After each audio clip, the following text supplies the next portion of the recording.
Mulai ya. Bismillahirrahmanirrahim. Assalamualaikum warahmatullahi wabarakatuh.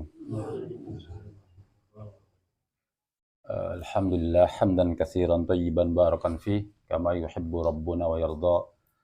Asyhadu an la ilaha illallah wahdahu la syarikalah wa asyhadu anna Muhammadan abduhu wa rasuluh. Allahumma shalli wa sallim ala Muhammadin wa ala alihi wa sahbihi ajma'in. Wa qala Allah ta'ala ya ayyuhalladzina amanu taqullaha haqqa tuqatih wa la tamutunna illa wa antum muslimun. Amma ba'd. Ya, seperti biasa sama tadi juga ya sudah diperingatkan dan memang tugas kita saling mengingatkan satu sama lain.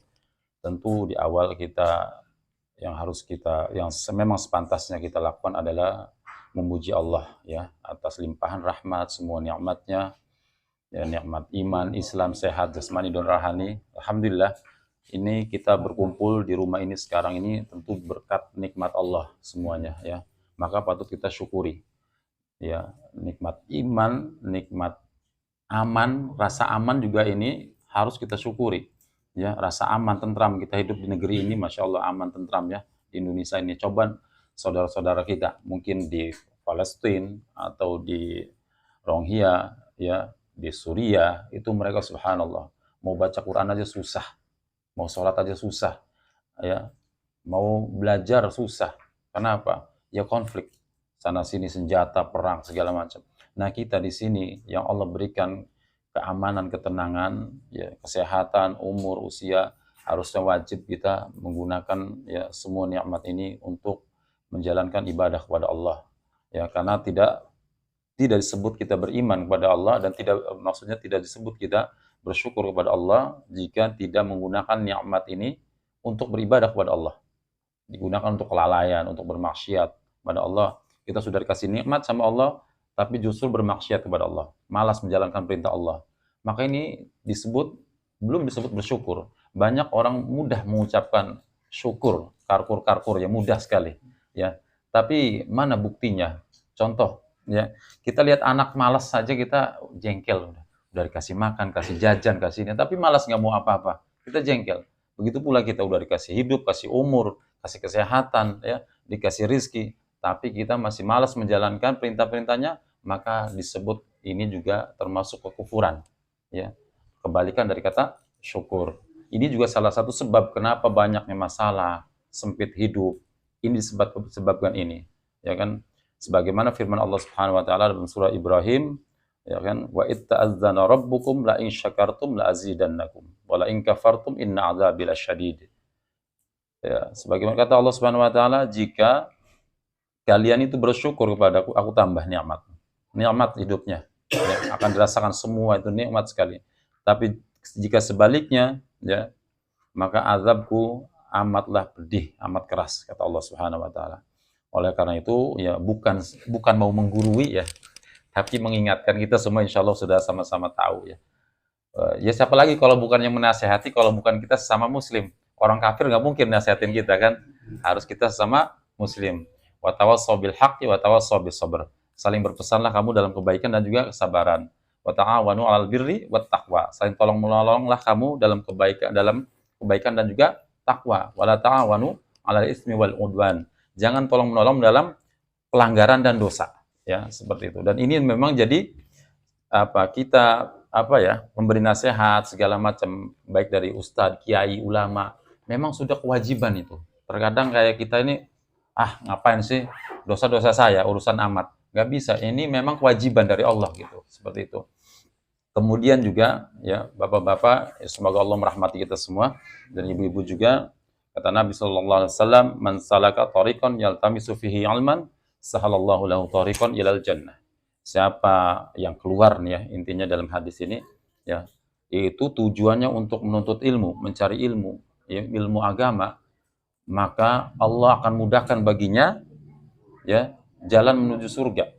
Jadi siapa yang menempuh jalan, keluar rumah nih menempuh jalan, tujuannya apa niatnya? Untuk mencari ilmu. Maka sahalallahu lahu tariqan ilal jannah.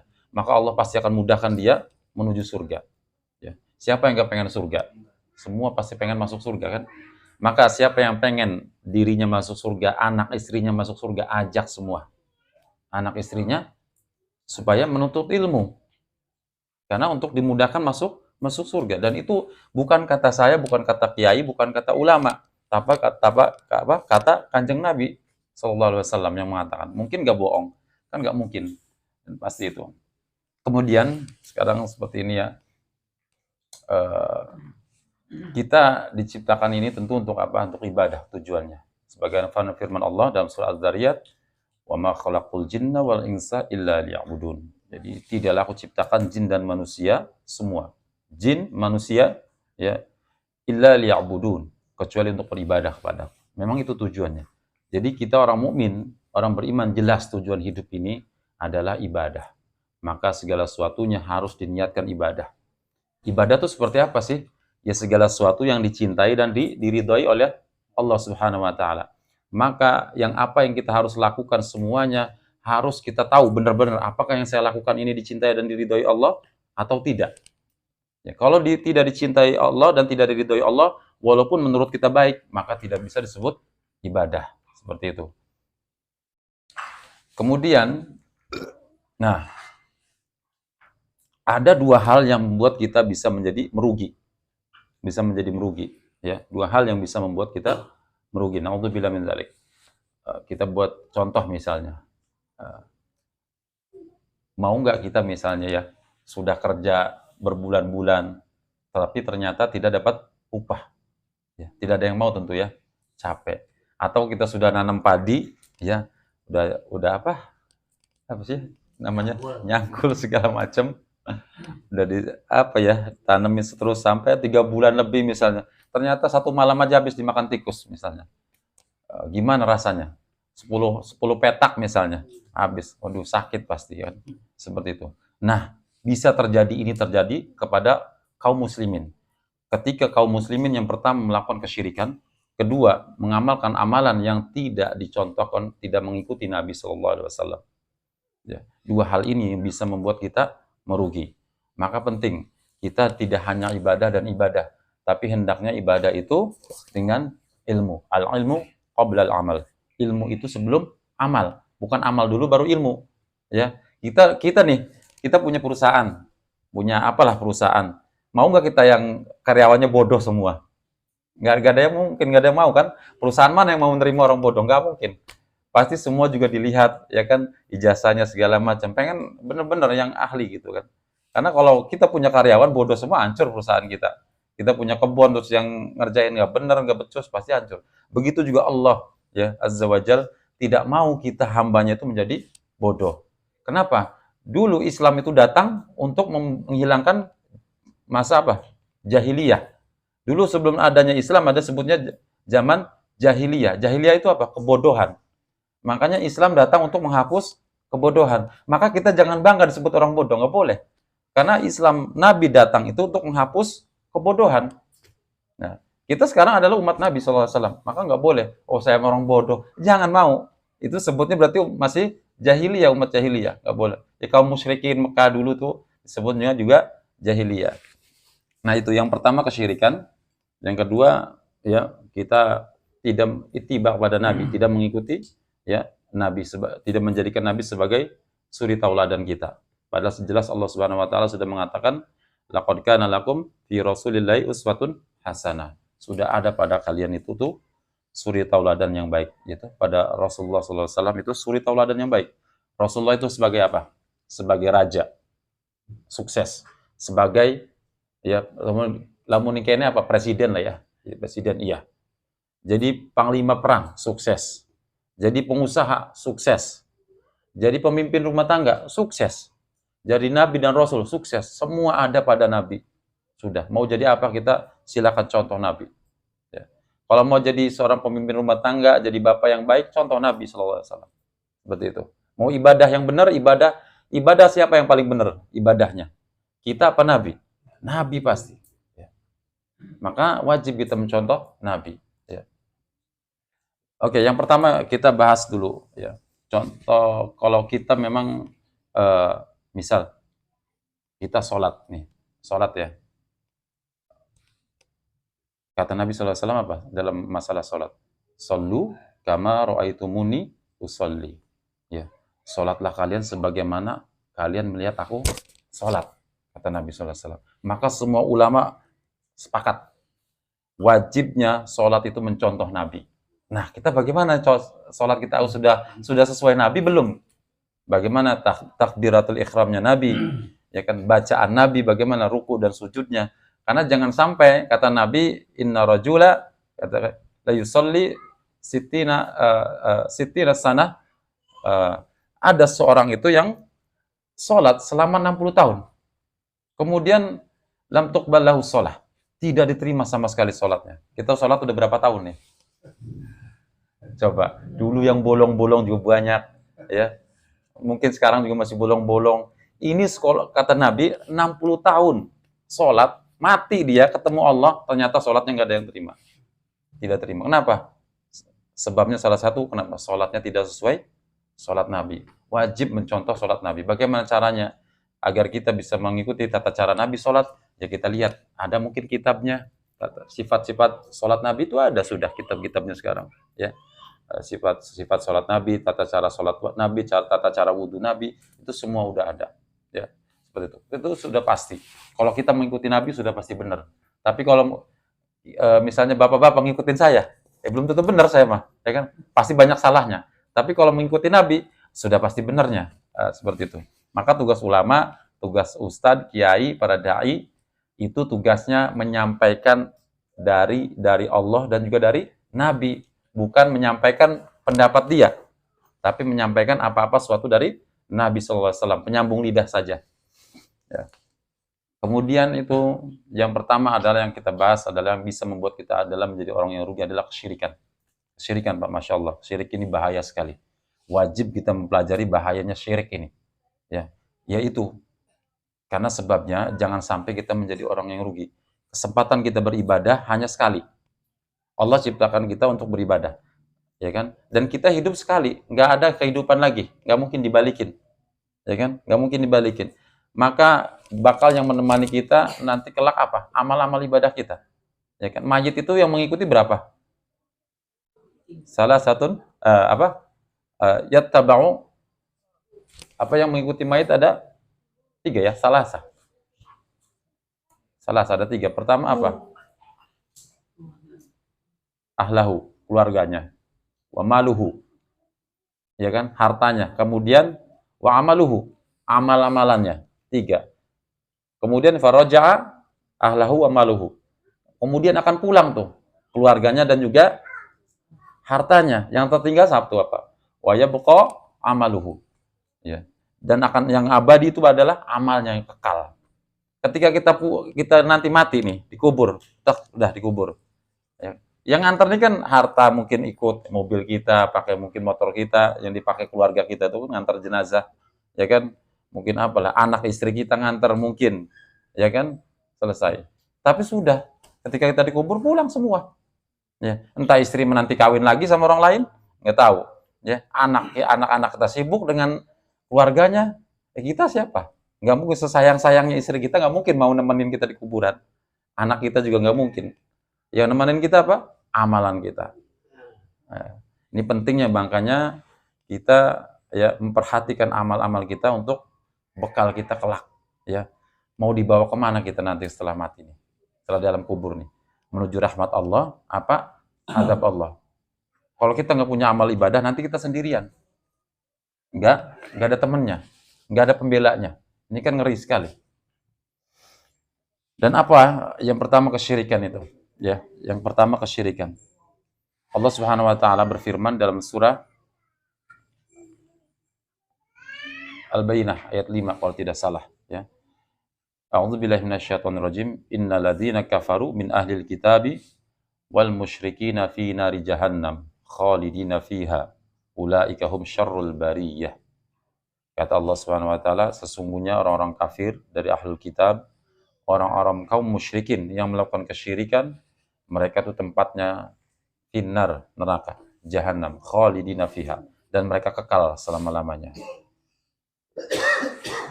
Kenapa, Pak? Orang musyrik itu dikafirkan oleh Allah. Dikafirkan oleh Allah, ya.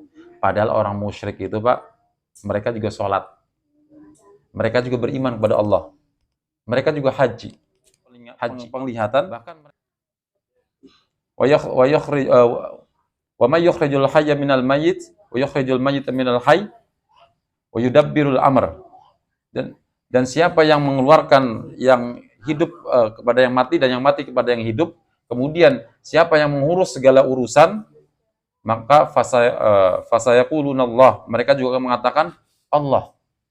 Mengatakan Allah. Itu orang-orang kafir Quraisy, orang-orang musyrik, mereka juga mengetahui Allah. Yang katanya mereka mengimani bahwasanya yang menurunkan hujan, menciptakan langit dan bumi, ya, yang menciptakan dia, yang memberi rizki, itu Allah, mereka juga mengetahui. Tapi kenapa? Dan mereka juga sholat dan haji, bahkan mengurusi jemaah haji, yang memberi makan dan minum para jemaah haji. Mereka sedekah juga sama. Tapi Allah tempatkan mereka di nari jahannam khalidina fiha. Mereka tempatnya dalam neraka jahanam dan mereka kekal selama-lamanya. Ulaika hum syarrul bariyah. Bahkan kata Allah, mereka inilah seburuk-buruk makhluk. Seburuk-buruk makhluk. Yang kita bisa ambil pelajaran dalam ayat-ayat ini, berarti mengenal Allah saja tidak cukup itu menjadikan kita seorang muslim yang selamat dari api neraka. Ya kan? Kata orang, oh, muslim mah kabeh gah manjing surga. Siapa? Kata siapa? Ya kan? Orang musyrik juga mengakui Tuhannya Allah, yang memberi rezeki Allah, yang menciptakan dia Allah. Mengakui sama. Dia menyembah Allah juga, tapi kenapa Allah tetapkan dia neraka jahanam? Karena itulah. Karena dia melakukan kesyirikan. Di samping kuburan, pohon, batu, jimat-jimat, seperti itu. Itu adalah sebabnya, ya, yang menyebabkan mereka itu masuk neraka. Bahkan Nabi SAW, ya, diwahyukan kepada Nabi SAW ancaman bagi pelaku syirik. Kata Allah Subhanahu wa taala, "Wa laqad uhiya ilaika wa ilal ladzina min qablika, ya, la in asyrakta la yahbatanna 'amaluk." Kemudian kata Allah Subhanahu wa taala, "Sungguh telah diwahyukan kepadamu, wahai Muhammad, dan juga nabi-nabi sebelum kamu semuanya diwahyukan. La in asyrakta, jika engkau menyekutukanku, la yahbatanna 'amaluk." Maka aku hapus semua amal-amalmu. Nabi, Rasul Muhammad SAW dan para nabi sebelumnya itu diancam oleh Allah akan dihapus semua amalnya apabila, ya, melakukan kesyirikan. Maka ini bahaya sekali, Bu. Ya, Pak, Bu. Jangan sampai kita seumur hidup capek bertahun-tahun beramal, sholat, puasa, ngaji, sedekah, ya, ngurus jenazah, bakti orang tua, bantu tetangga, segala macam, gara-gara melakukan kesyirikan lalu hapus semua amalnya. Tanpa kita sadar, kita pede mati bahwa, oh, saya udah sholat banyak nih, udah bawa ibadah, menghadap Allah, ternyata, ya, kata Allah, wa qadimna ila ma 'amilu min 'amalin faj'alnahu haba'an mantsura. Lalu kata Allah, saya perlihatkan tuh semua amal-amalnya, kemudian akan hilang berteberangan seperti debu yang dihantam angin. Nggak ada semuanya. Lalu apa yang akan memasukkan kita ke surga kalau nggak ada amal? Dan juga kata Allah Subhanahu wa taala dalam surah An-Nisa, "Innallaha la yaghfiru ayyushraka bih." Allah tidak mengampuni dosa kesyirikan. Wa yaghfiru ma duna dzalik liman yasha. Dan mengampuni dosa selain kesyirikan. Nah, ini ngerinya, ya, ngeri. Kalau kita sayang diri kita, sayang kepada anak-anak kita, istri kita, keluarga kita, maka peringatkan mereka, ya, tentang kesyirikan. Pelajari itu, banyak tentang kesyirikan itu, Pak. Banyak. Ya. Apa contohnya? Contoh salah satu aja contoh. Kata Nabi SAW, man ata arrafa, ya, man ata arrafa, fasalahu an syai'in, siapa yang datangi tukang ramal, ya, kemudian bertanya tentang sesuatu, nanya aja, mau percaya mau enggak, maka lam tuqbalahu shalah arba'ina lailah. Salat yang 40 hari 40 hari sebelum itu enggak diterima salatnya. Enggak diterima. Kita sudah salat 40 hari nih, salat 5 waktu, salat sunnah, salat witir, salat tahajud, salat duha, segala macam qabliyah ba'diyah, itu dihapus semua. Enggak diterima. Gara-gara cuma nanya Arab, ya, tukang ramal. Ada misalnya, kita juga di TV kadang ada tukang-tukang ramal tuh, ya. Jangan di setel itu. Ngapus pahala kita nanti. Kita sudah mengangkat ratingnya. Ya, nggak boleh. Nggak boleh. Kan man ata arafa. Siapa yang mendatangi? Sama di Twitter. Roy Kiroyosi. Nah, ramalan. Aduh, udah nih. Jangan. Udah. Atau ramalan bintang majalah. Oh iya, sama ya benar kebetulan. Ya benar sesuai ke ramalan. Aduh, sudah. Hapus nanti. Ya. Kalau sudah pernah bertobat pada Allah, insya Allah Allah tidak hapus. Kalau kita bertobat pada Allah, ya bahaya sekali, Bu. Banyak ya bab-bab tentang kesyirikan itu banyak sekali. Hendaknya kita semangat untuk mempelajari, ya karena ini bahaya sekali. Ya. Kalau sudah mati mau gimana lagi nanti? Mau balik lagi nggak bisa, ya kan? Udah mau curhat ke siapa, ya kan? Mau nge-WA juga nggak bisa, SMS nggak bisa, di sana nggak ada lagi, ya kan? Kalau di dunia mah masih bisa, ya nggak bisa makan bisa ngejaluk, kalau ada duit bisa ngutang. Kalau sudah dalam kubur mau ngomong apa? Plengok, ya kan? Dia akan nakasing susah. Ya. Kemudian contoh lagi juga, bahkan kesyirikan itu bisa menyebabkan kekafiran. Kata Nabi Shallallahu Alaihi Wasallam, ya, man ata kahinan au arrafa, ya. Kemudian fasadaqa bima yaqul, fasadaqahu bima yaqul, ya. Siapa yang mendatangi dukun, kemudian tukang ramal, kemudian dia membenarkan apa yang diucapkannya, faqad kafara bima unzila ala Muhammad sallallahu alaihi wasallam. Maka dia sungguh telah kafir. Kafir. Yang mengatakan demikian siapa? Nabi, bukan saya. Saya cuma ngebacakan saja. Nabi alaihi salatu wasallam. Ini bahayanya. Nah, cuman sekarang ini dukun, tukang ramal ini kadang mirip dengan ustadz. Pakai jubah, jenggote, dawa ya, go sorban, tenang bagian kayak dibantu Ka'bah, tenang bagian. Guys nyahu lah ngomong tenang bagian. Salah macam-macam ya. Nipu, akhirnya kita ketipu ya. Karena mungkin pengen berobat, ya pengen uli jodoh, pengen usahanya lancar segala macam. Ya, namun lagi pusing apa segala macam karena ditolak wadon lah apa segala macam. Teka gelati mau segala macam. Ini ngeri sekali. Ya. Ini ancaman dari Nabi SAW, bukan dari saya. Saya nggak cuma bacain saja. Ya, ini makanya misalnya ada dai, ustadz, ya atau ulama mengingatkan tentang bahayanya kesyirikan. Itu bukan karena dia ngerasa berilmu, bukan untuk menghakimi, bukan juga karena benci, sengit, bukan. Justru mereka sayang. Duh, kerunya. Ya kan? Kita lihat sekarang aja orang dipecahin kepalanya misalnya, dibakar hidup-hidup, tega nggak? Nggak mungkin kita tega. Apalagi ngelihat anak sendiri digodok misalnya. Siapa yang mampu? Nggak bakal kita tega. Tapi kalau orang terjerumus pada kesyirikan, seperti itu. Dia nggak keluar dari neraka selama-lamanya, abadi. Khalidina fiha abada. Dia selama-lamanya tinggal di situ. Ya kan? Bahkan disebutkan ulaika hum syarrul bariyah. Mereka itu seburuk-buruk makhluk. Naudzubillah min dzalik. Maka kalau kita sayang ya kan sama anak, istri, keluarga, peringatkan mereka tentang bahayanya kesyirikan. Seperti itu. Itu ya sedikit ya. Mungkin nanti ada lagi mungkin dari teman-teman saya yang lebih memumpuni keilmuannya, nanti insya Allah dijabarkan semua masalah kesyirikan.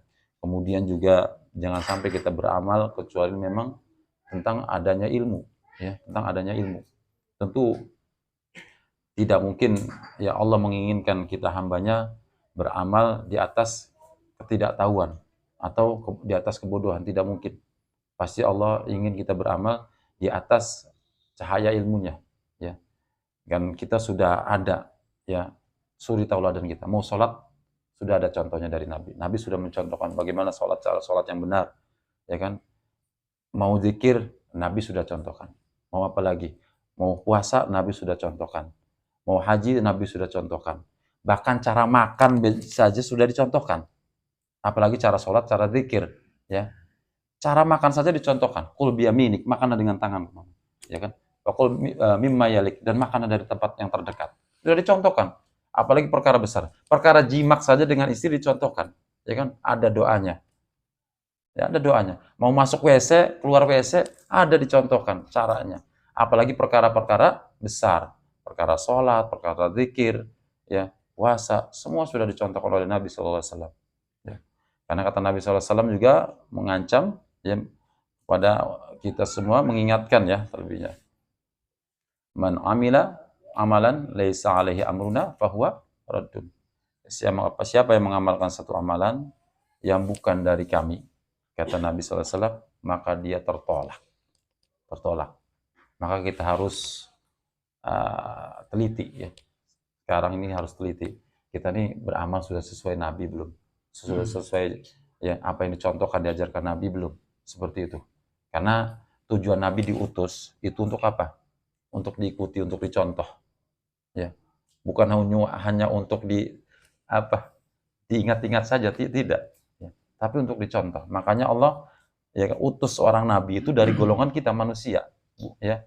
Innama ana basyarum mislukum. Sesungguhnya aku ini basyarum mislukum. Manusia sama seperti kalian. Supaya apa? Supaya kita bisa mencontohnya.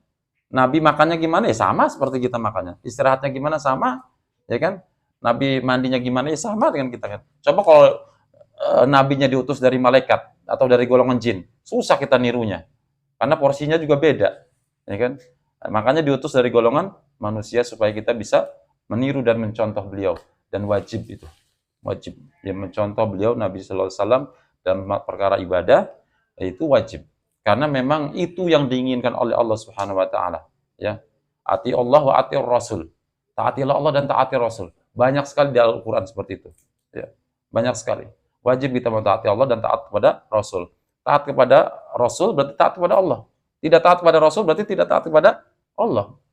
Membantah Nabi sallallahu alaihi wasallam berarti sama saja membantah Allah Subhanahu wa taala. Karena apa yang disampaikan oleh Nabi sallallahu alaihi wasallam itu adalah semuanya dari Allah, bukan dari hawa nafsunya. Ya.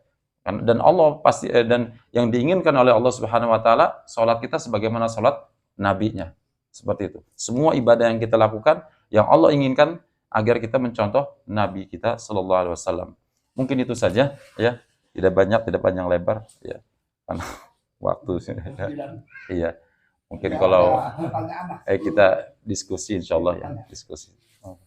Kalau ada yang nanya.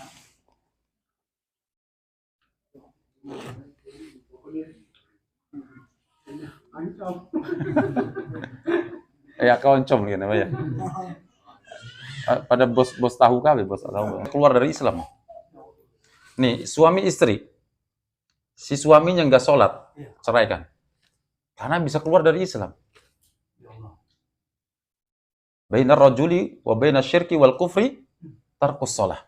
Pembatas seseorang itu dari kesyirikan dan kekufuran adalah meninggalkan sholat. Meninggalkan sholat. Iya, tarkus shalah. As-sholatu imaduddin. Sholat itu tiangnya agama. Famang tarokaha tarokad din. Siapa yang meninggalkannya berarti dia meninggalkan agamanya. Sholat ini kan rukun Islam. Kalau dia tinggalkan berarti sudah keluar. Namun tetap kita nggak boleh.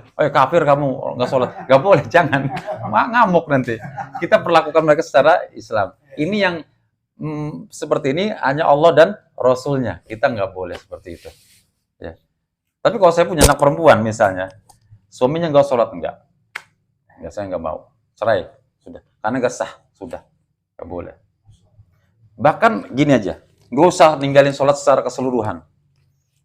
Ada nggak yang mau nikahin anaknya dengan orang munafik? Ada nggak? Nggak ada kan? Dan semua ulama kesepakat ya, meninggalkan sholat itu lebih besar dosanya daripada berzina, daripada membunuh, daripada narkoba, daripada korupsi, daripada homo, LGBT, lebih besar daripada itu. Lebih besar. Karena sholat ini adalah hak Allah. Ya, hak Allah. Kita wajib untuk sarana untuk kita menyembah Allah. Kemudian kita tidak menyembahnya. Kata Nabi SAW, Laisa sholah asqalu alal munafiqin. Ya, min sholatil isya wa sholatil fajr. Tidak ada sholat yang lebih berat dilaksanakan oleh orang-orang munafik melainkan sholat isya dan sholat subuh. Ini kita malas sholat subuh saja sudah diancam oleh Nabi. Bukan ulama, bukan kiai, bukan saya pula. Nabi yang ngucapin seperti ini. Ngeri sekali meninggalkan sholat itu. Yang sholat aja diancam celaka. Siapa? Alladzina hum an sholatihim sahun. Ya kan? Yaitu mereka yang lalai dari sholatnya. Lalai saja. Bukan tidak sholat, tapi lalai dari sholatnya.